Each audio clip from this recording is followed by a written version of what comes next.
وہ مصنوعی پریشانی سے بولی تو یمن دانت کچکچا کر رہ گئی۔ اس نے زبردستی 2 چاڑنے والے زہر مار کیے، مگر رویام کو بانو سے گفتگو میں مگن دیکھ کر وہ جل بھن کر رہ گئی تھی۔ یہی شخص کل اس سے پیار کے دعوے کر رہا تھا اور اب کیسے اپنی ایکس سے باتیں بھگا رہا تھا۔ پہلے تو اس نے بہت ضبط کرنے کی کوشش کی کیونکہ اس سے یہ منظر ایک آنکھ نہیں بھا رہا تھا، مگر پھر جب برداشت جواب دے گئی تو اس نے ایک دم گلا کھنکارا تھا، جس کی وجہ سے سب اس کی طرف متوجہ ہو گئے تھے۔ بابا، میں آپ سے کچھ بات کرنا چاہتی ہوں، اکیلے میں، اگر آپ مناسب سمجھیں تو بات ضروری ہے۔ اس نے جبران صاحب کی آنکھوں میں آنکھیں ڈال کر سائیڈ کی طرف اشارہ کرتے کہا تو وہ سمجھ گئے تھے کہ معاملہ کچھ حساس ہے جو وہ سب کے سامنے نہیں کہہ سکتی، اس لیے اس کے کچھ اور کہنے سے پہلے ہی اٹھ کھڑے ہوئے تھے۔ رویام اور بانو ان دونوں کو کھڑے ہوتے دیکھ کر چونکے تھے۔ ایسی بھی کیا بات تھی جو وہ ان سب کے سامنے نہیں کر سکتی تھی؟ دونوں کے ہی ذہن میں یہ بات کھٹک رہی تھی، مگر اس سے پہلے کہ ان دونوں میں سے کوئی بولتا، یمن ان کو لے کر ان کے کمرے میں چلی گئی تھی۔ ان کے جاتے ہی ماہر رویام کا پتہ دریافت کرنے اس کے پاس آیا تھا اور بانو کو رویام کے پاس موجود پا کر اس نے آنکھوں ہی آنکھوں میں رویام سے اس کے آنے کی وجہ دریافت کی، جس پر وہ سر جھٹک کر رہ گیا۔ اس پر ماہر کو یہ سمجھنے میں ذرا بھی دیر نہ لگی کہ رویام بانو کو صرف برداشت ہی کر رہا ہے، مگر وہ ایسا کیوں کر رہا تھا یہ ماہر نہیں جانتا تھا۔ بھابھی کہاں ہے؟ نظر نہیں آ رہی؟ اس نے سلام کرتے عین یمن کے بارے میں پوچھا تھا، بانو کو نظر انداز کرتے ہوئے، جس پر وہ اچھا خاصا جل بھن گئی تھی۔ وہ ڈیڈ سے کوئی ضروری بات کرنے اندر گئی ہے، رویام نے کندھے اچکاتے ہوئے کہا۔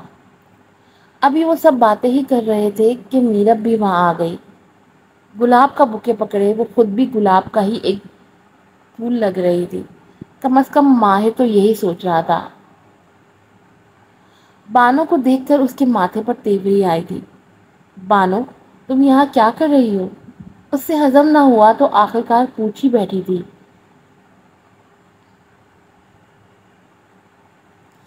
ارے بھائی، میں یہاں کیوں نہیں آ سکتی؟ آخر کو میں رویام کی سالی ہوں، اور سالی آدھی گھر والی بھی تو ہوتی ہے، اس نے زومانی انداز میں کہا تو میرب دانت کچکچا کر رہ گئی تھی۔ ہاں، مگر تم تو شاید پوری گھر والی بننے کے چکروں میں ہو، اس نے زیر لب بڑبڑاہٹ کی تو ماہر اس کی بات سن کر ہنسے بغیر نہ رہ سکا، مگر میرب کو خود کی طرف گھورتا پا کر وہ ہنسی دبا کر رہ گیا۔ آپ ہی کہاں ہیں؟ اس نے اطراف میں نظریں دوڑاتے کہا تو ماہر فوراً اپنی جگہ سے اٹھا تھا۔ میں ان کو بلا کر لاتا ہوں، تم اپنے جیجو کو کمپنی دو۔ دوسری طرف جبران صاحب کمرے میں یمن کے بولنے کا انتظار کر رہے تھے، جو کب سے ہچکچاہٹ کا شکار تھی۔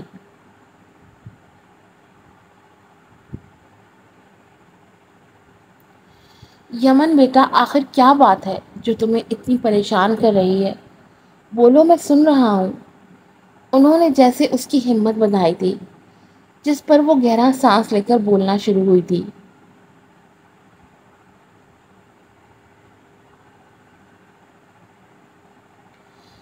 بابا، میں نہیں جانتی کہ آپ میری بات کا یقین کریں گے یا نہیں، لیکن میں جو بھی کہنا چاہتی ہوں اس سے پہلے میں آپ سے ایک سوال کرنا چاہوں گی۔ آپ کو میجر شمشیر پر کتنا یقین ہے؟ اس کے سوال نے جبران صاحب کو بھی تشویش میں مبتلا کر دیا تھا۔ آخر وہ کیا پوچھنا چاہتی تھی، لیکن اس کے سوال کا جواب دینا بھی ضروری تھا۔ انہوں نے شمشیر کو اپنے سامنے پلتے بڑھتے دیکھا تھا۔ وہ ہونہار بچہ تھا جو ہمیشہ رویام کے مقابلے میں بالکل اس کے برابر آتا تھا۔ میری نظر میں تو وہ بہت قابل بچہ ہے، کسی بھی معاملے میں وہ کم نہیں ہے رویام سے، اور اگر دیکھا جائے تو سب لوگ اس کو ایڈمائر کرتے ہیں، اور بچوں میں بھی اسی کے چرچے ہیں۔ مختصر یہ ہے کہ وہ سب کو دل و جان سے عزیز ہے۔ اور کیا پوچھنا چاہتی ہو تم؟ اس کے بارے میں کچھ سمجھا نہیں۔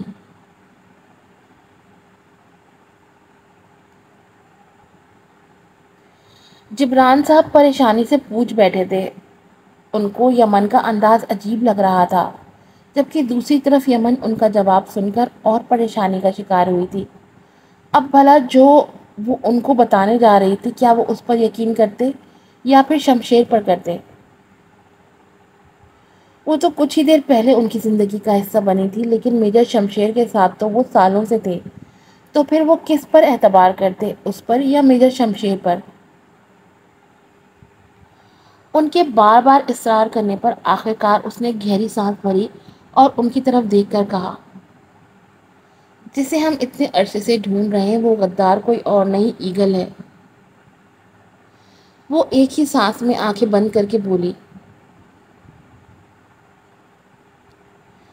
یمن، یہ بات تو میں بھی جانتا ہوں کہ ایگل ایک غدار ہے، مگر اس کا میجر شمشیر سے کیا تعلق؟ وہ اچھمبے سے پوچھ بیٹھے۔ بہت گہرا تعلق ہے، کیونکہ ایجنٹ ایگل کوئی اور نہیں، میجر شمشیر ہی ہے۔ اس نے ان کی آنکھوں میں آنکھیں ڈالتے ہوئے کہا، اور یہ کہتے ہوئے اس کی زبان ایک لمحے کو بھی نہیں ڈگمگائی، جبکہ اس کی بات سنتے جبران صاحب کا منہ اور آنکھیں دونوں پھٹی کی پھٹی رہ گئی تھی۔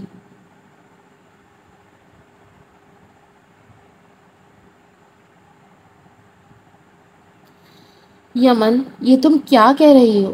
وہ ششدر رہ گئے تھے۔ کچھ لمحے کے لیے تو ان کی زبان نے ساتھ دینا تک چھوڑ دیا تھا، اور پھر جب وہ بولنے کے قابل ہوئے تو انہوں نے بے یقینی سے یمن سے کہا، یہی سچ ہے سر، میں نہیں جانتی آپ میری بات پر یقین کریں گے یا نہیں۔ میں تو ابھی آپ کی زندگیوں میں شامل ہوئی ہوں، اور میجر شمشیر یقیناً میرے سے پہلے سے آپ کے ساتھ تھے۔ تو ظاہر سی بات ہے آپ کو بھروسہ بھی ان پر ہی ہوگا، مگر میرا یقین کریں بابا، میں سچ کہہ رہی ہوں۔ رویام سے میں نے یہ بات اس لیے نہیں کی کیونکہ میں جانتی تھی وہ میرا کبھی یقین نہیں کرے گا۔ جیسے ہمارے تعلقات ہیں، مجھے نہیں لگتا تھا کہ وہ ایک پل کو بھی مجھ پر بھروسہ کرے گا۔ لیکن میں یہ بات اپنے تک نہیں رکھ سکتی تھی، مجھے کسی نہ کسی کو تو بتانا ہی تھا، یا سر کو یا آپ کو۔ لیکن میں سر کے سامنے یہ بات کرنے سے پہلے ثبوت ڈھونڈنا چاہتی ہوں۔ مجھے پتا ہے وہ مجھ سے ثبوت ضرور مانگیں گے، لیکن ابھی میرے پاس اس بات کا کوئی پختہ ثبوت نہیں۔ وہ نم آنکھوں سے ان کی طرف دیکھتے ہوئے بولی تو وہ گہرا سانس بھر کر رہ گئے۔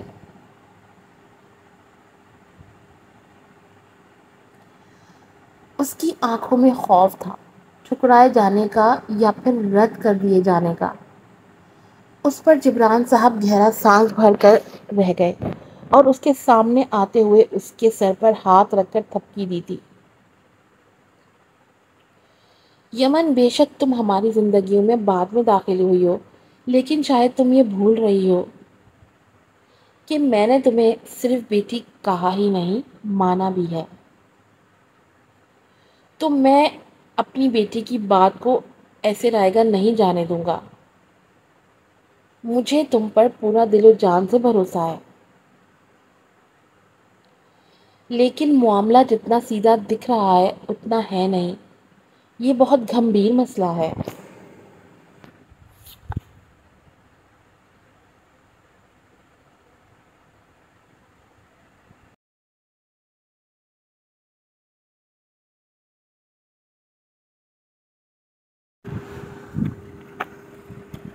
مجھے شروع سے ہی جاننا ہے تمہیں کیوں کر لگا کہ وہ ایک غدار ہے۔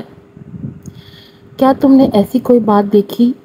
کیونکہ جو بات تم کر رہی ہو اس کے لیے ہمیں ایک نہیں کئی ثبوتوں کی ضرورت ہے۔ بغیر دیکھے کوئی یقین نہیں کرے گا کہ شمشیر ایسا کر سکتا ہے، کیونکہ وہ آرمی میں سب سے زیادہ مقبول مانا جاتا ہے۔ اگر تم بغیر کسی ثبوت کے اس پر الزام لگاؤ گی تو وہ وہی الزام تم پر پلٹنے میں وقت نہیں لگائے گا، کیونکہ وہ چال پلٹنے میں ماہر مانا جاتا ہے۔ ان کے بھروسہ کرنے پر یمن نم آنکھوں سے مسکرا دی تھی۔ اسے خوشی تھی کہ کوئی تو تھا جس سے اس پر بھی یقین تھا۔ اس نے اپنی آنکھیں پوچھتے ہوئے شروع سے ان کو آگاہ کرنا شروع کیا تھا کہ کیسے اس نے شمشیر کی پہلی بار جھلک دیکھی اور اس کی ٹانگ پر فائر کیا تھا، مگر جب وہ اس کے پاس کیمپ میں پہنچی تو اس کی ٹانگ پر کوئی نشان نہیں تھا، اور دوسری بار جب وہ اپنے ساتھی سے کال پر موجود تھی لیکن اس کے نام لینے سے پہلے ہی کیسے وہ اپنی جان گنوا بیٹھا تھا۔ اور پھر آخر پر اس نے جبران صاحب کو وہ پرچی دکھائی جس پر اس کے ساتھی نے ثبوت چھوڑا تھا۔ یہ دیکھ کر جبران صاحب بھی پریشان ہو چکے تھے۔ یہ سب دیکھنے کے بعد تو جبران صاحب کو بھی یقین ہو چکا تھا کہ شمشیر ہی وہ غدار ہے جو انہوں میں چھپا بیٹھا ہے، مگر وہ یہ سب کیوں کر رہا تھا؟ کیا وہ کم عمری میں ہی اس راہ پر چل نکل پڑا تھا کہ اب اسے کوئی بھی پکڑ نہیں پا رہا تھا؟ اف، یہ کیا کیا اس لڑکے نے؟ لیکن ایک بات میری سمجھ میں نہیں آئی کہ اگر میجر شمشیر پر تم نے شک کیا اور ان کی تلاشی بھی لی، پھر بھی میجر شمشیر خاموش کیوں رہا؟ اس نے تم سے کچھ کہا کیوں نہیں؟ وہ جانتا ہے کہ وہ تمہاری شک کے دائرے میں ہے، پھر بھی وہ تم پر کوئی وار کیوں نہیں کر رہا؟ نہ ہی تمہیں کوئی نقصان پہنچانے کی کوشش کر رہا ہے۔ حالانکہ جو بھی ایگل کے راستے میں آتا ہے وہ آج تک بچ نہیں پایا، تو پھر کیا وجہ ہے جو اب تک تم اس سے بچی ہوئی ہو؟ جبران صاحب نے تشویش سے کہا تھا۔ یہی بات تو یمن کی بھی سمجھ میں نہیں آ رہی تھی کہ اگر شمشیر ہی ایگل ہے تو وہ اس کو اتنا مارجن کیوں دے رہا تھا آخر؟ سر، بات صرف یہی ختم نہیں ہوتی۔ ایگل اکیلا نہیں ہے جو ہم میں غدار ہے، کوئی اور بھی ہے جو اس کے ساتھ ملا ہوا ہے۔ اس کی بات پر جبران صاحب نے جھٹکے سے اس کی طرف دیکھا تھا۔ یہ کیا کہہ رہی تھی وہ؟ ایک نہیں بلکہ دو غدار تھے، وہ بھی ان میں، اور اب تک انہیں علم تک نہ ہو سکا تھا، اور یمن کم عرصے میں ہی پہچان گئی تھی۔ میری بچی، اتنا سب کچھ تم اکیلے برداشت کر رہی تھی، کسی سے کہا تک نہیں؟ انہوں نے اس کے سر پر پیار کرتے ہوئے کہا تو وہ مسکرا دی تھی۔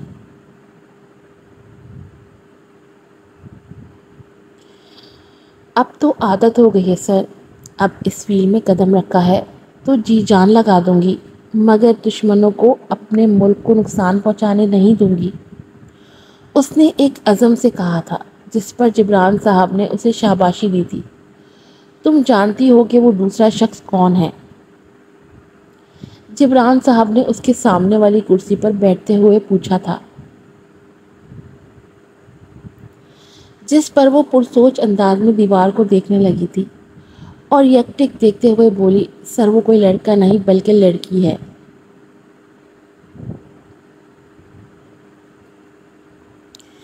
یہ حیرت کا دوسرا جھٹکا تھا جو انہیں یمن سے ملا تھا۔ شاید وہ انہیں جھٹکوں پر جھٹکے دینے ہی آئی تھی۔ بابا، اگر آپ کو یاد ہو تو میری شادی والے دن ایک لڑکی نے ہی مجھ پر حملہ کیا تھا۔ وہ کوئی اور تو جان نہیں سکا، مگر میں جان گئی تھی کہ وہ کوئی لڑکی ہی تھی۔ اس کی بات پر وہ غور و فکر کرنے لگے تھے۔ مگر تم کیسے پہچان پاؤ گی اس لڑکی کو؟ ہمارے کیمپ میں تو بہت سی لڑکیاں ہیں، آخر اس ایک لڑکی کی وجہ سے ہم باقی سب کو شک کے دائرے میں نہیں لا سکتے۔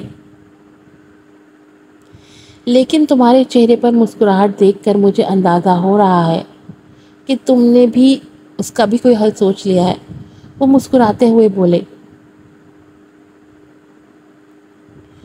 تو وہ بھی جی جان سے مسکراتی تھی۔ یہ سچ تھا، اس نے حل سوچ لیا تھا۔ ظاہر سی بات ہے سر، اس کا صاف ایک ہی حل ہے۔ وہ جو کوئی لڑکی بھی ہے، اس کا تعلق جب شمشیر سے ہے تو ظاہری بات ہے کہ اس کا زیادہ تر رابطہ بھی ان سے ہی ہوگا، اور ہمیں بس اس چیز پر نظر رکھنی کہ کون ہے وہ لڑکی جس کا آنا جانا میجر شمشیر کے کیمپ میں سب سے زیادہ ہے، وہی ہوگی کلپریٹ۔ چمکتی ہوئی آنکھوں سے کہا تھا۔ جبران صاحب کہکا لگا کر رہ گئے۔ میری بہو ہیرا ہے، ہیرا، آخر کہاں تھی تم اتنی دیر سے؟ تم ہماری زندگیوں میں پہلے ہی کیوں نہ آ گئی؟ وہ اسے داد دیتے ہوئے بولے تو وہ بھی کہکا لگا کر رہ گئی۔ لیکن اس بات کا دھیان رہے سر، یہ بات ہم دونوں کے درمیان ہی رہنی چاہیے۔ میں رویام کو نہیں بتانا چاہتی اس بات کے بارے میں۔ میں کسی بھی طرح اس غدار کو چوکنا نہیں کرنا چاہتی۔ یہ بات ہمارے درمیان میں ہی رہے گی کہ صرف ہم دونوں جانتے ہیں کہ ہم میں چھپا غدار کون ہے۔ اس نے جبران صاحب سے وعدہ لینا چاہا جس پر انہوں نے سر خم کیا تھا، اور اس کے ساتھ ہی ماہر دروازے پر دستک دیتا اندر داخل ہوا تھا، جس پر یمن جھٹکے سے پلٹی تھی اور اس کے تاثرات جاننے چاہے تھے کہ کہیں اس نے کچھ سن تو نہیں لیا۔ ارے تم کب آئے ماہر؟ جبران صاحب اسے دیکھتے ہوئے گرم جوشی سے ملے تھے۔ بس کچھ دیر ہوئی ہے، میں تو بھابھی کو باہر لے جانے کے لیے آیا تھا، میرب ان سے ملنے کے لیے آئی ہے۔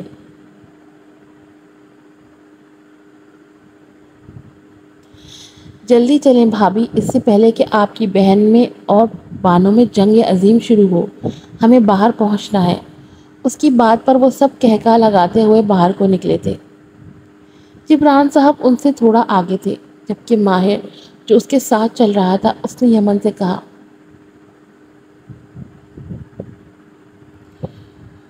بھابھی آخر کون ہے وہ غدار، اور آپ اس کے بارے میں رویام سے بھی چھپا رہی ہیں؟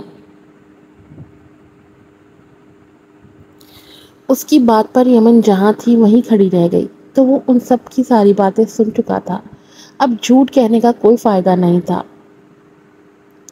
ماہر، تم جانتے ہو میرا رویام سے کیسا تعلق ہے، جو ایک پل تو اچھا ہوتا ہے تو کبھی برا، اور جس رشتے میں یقین نہ ہو اس کی دیواریں بہت کمزور ہوتی ہیں۔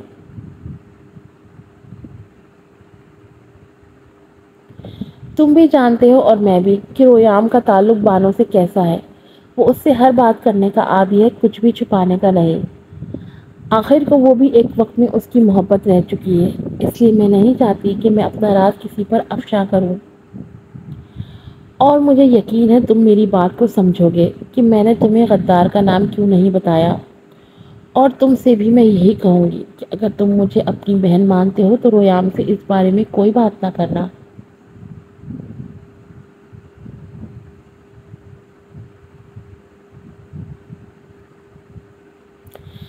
اس نے آنکھوں میں امید لیے کہا تو ماہر سینے پر ہاتھ رکھ کر آگے کو جھکا تھا، جیسے کہہ رہا ہو آپ کا حکم سر آنکھوں پر۔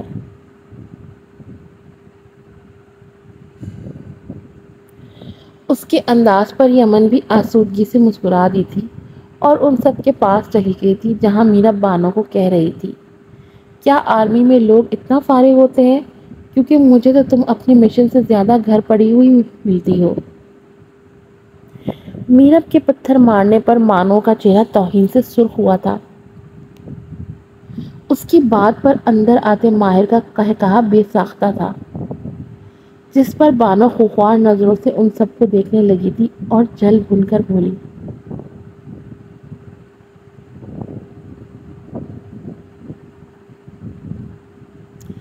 اپنی بہن کے بارے میں کیا خیال ہے؟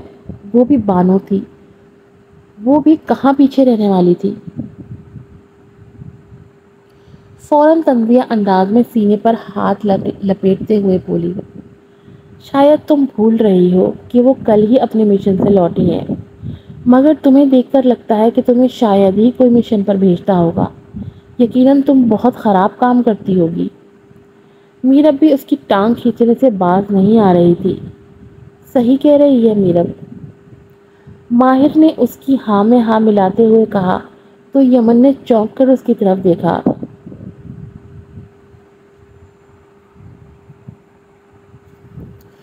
ماہر کی آنکھوں میں جو جذبہ دکھ رہا تھا، کیا وہ وہی احساس تھا جو اس کی آنکھوں میں رویام کے لیے ہوا کرتا تھا؟ محبت کر کے بھی اظہار نہ کرنے والا احساس۔ آخر یہ ماہر کس رستے پر نکل پڑا تھا؟ اگر میرب ساحل کی مقدر میں نہ لکھی ہوتی تو وہ یقیناً ماہر کو ہی اپنی میرب کا ساتھی چنتی، لیکن وہ کہاں جانتی تھی کہ وقت کیسے پلٹا کھانے والا ہے۔ نہ صرف وہ پوری طرح وقت کے مظالم کا شکار ہونے والی ہے، بلکہ اس کی بہن بھی خوشیوں کے رنگ سے ناواقف ہونے والی تھی، ان سب کی زندگیوں کی لکیریں بدلنے والی تھی، اور یقیناً یہ سب کسی بری نظر کا ہی نتیجہ تھا جو ان کے گھر میں اس وقت موجود تھی۔ اس کی بدلے کی آگ ان سب کی زندگیوں کو کیسے خاکستر کرنے والی تھی یہ کوئی نہیں جانتا تھا۔ آج کی ایپیسوڈ یہی ختم ہوتی ہے۔ امید کرتی ہوں آپ کو پسند آئی ہوگی اور آپ اس ایپیسوڈ پہ اچھا سا ریویو بھی دیں گے، چینل کو سبسکرائب کریں گے اور ویڈیو کو لائک کریں گے، شیئر کریں گے۔ آپ لوگوں سے پھر ملوں گی ایک نئی ایپیسوڈ کے ساتھ۔ السلام علیکم۔